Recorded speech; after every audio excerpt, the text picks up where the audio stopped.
जोशी भी हमारे साथ जुड़ चुके हैं। और मयूरेश, सबसे पहले आपका नजरिया सीमेंट सेक्टर पर लेना चाहूंगी। फिलहाल में कंसोलिडेशन बढ़ता हुआ नजर आया, प्राइसिंग कंसर्न्स थे, वॉल्यूम ग्रोथ भी काफ़ी सॉफ्ट रहा है first half of the year में। इंफ्रास्ट्रक्चर, रियल एस्टेट पर फोकस है, लेकिन उसके बावजूद कंपटीशन बढ़ती हुई नजर आ रही है। टॉप 5 प्लेयर्स मार्केट शेयर्स बढ़ाने पर फोकस कर रहे हैं, जिसके चलते प्राइसेस बढ़ते हुए नजर नहीं आए। इस सेक्टर पर आपका क्या नजरिया रहेगा और क्या आप टॉप 5 प्लेयर्स पर में ही इन्वेस्ट करने की सलाह देंगे? मॉर्निंग आशीषा। नहीं, आई थिंक अगर आप वॉल्यूम ग्रोथ को मैप करते हैं सीमेंट क्षेत्र के लिए, तो वो जीडीपी की ग्रोथ को मिरर करती है। तो देश की जो जीडीपी ग्रोथ रहती है, उससे 1.5 गुना ज्यादा सीमेंट की वॉल्यूम ग्रोथ आइडियली रहनी चाहिए। तो अगर नॉमिनल जीडीपी ग्रोथ हम उम्मीद लगाए बैठे हैं 7 से 8% के बीच रहेगी, तो वॉल्यूम ग्रोथ सीमेंट क्षेत्र के लिए 10 से 11% के बीच में रहना चाहिए।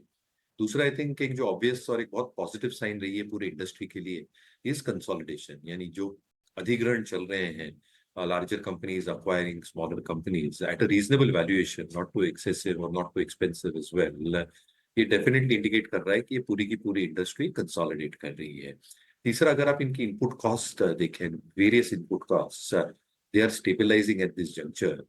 और कहीं ना कहीं I think both usage of waste power जो ये इम्प्लीमेंट कर रहे हैं अपने प्लांट्स में, एंड रिन्यूएबल्स इज वेल, इससे आई थिंक जो पावर एंड फ्यूल कॉस्ट है, ये अगले कुछ तिमाहियों तक अच्छी खासी कम हो जाएगी, which is also one of the major contributors input cost को लेके। Obviously I think some regions will see some elements of price hikes, बाकी रीजन्स में प्राइस स्टेबिलिटी रहनी चाहिए। और इसलिए मुझे लगता है I think cement as a sector, जब गवर्नमेंट केपेक्स एक बहुत सिग्निफिकेंट फैशन में ग्रो होगा अर्बन रूरल अफोर्डेबल हाउसिंग पे, इंफ्रास्ट्रक्चर डेवलपमेंट पे, volume growth should stabilize, top line should stabilize, margin should be relatively stable. और इसलिए मुझे लगता है, I think within the entire basket of, within the subsection of infrastructure stroke manufacturing, ये sector definitely radar पे रहेगा। Obviously eight markets में हमें लीडरशिप स्टॉक काफी पसंद है, क्योंकि they can tide through difficult times as well. और ये सारी जो टेलविंड्स मैं बता रहा था, stocks like UltraTech as an example जो आप स्क्रीन पे दिखा रहे हैं, या स्टॉक्स लाइक जेके सीमेंट, शायद आपके रडार पे रहने चाहिए। टेक सीमेंट, जेके सीमेंट जैसे कुछ स्टॉक सीमेंट सेक्टर से जहां पर आप फोकस रख। Leisure and hotel space, Kunal एक राय आपसे जानना चाहेंगे। ऑलमोस्ट हम कह सकते हैं नवंबर के महीने से ही ये सेगमेंट्स हैं जो कि अच्छा खासा एक्शन सीजनलिटी फैक्टर के चलते भी दिखाएंगे।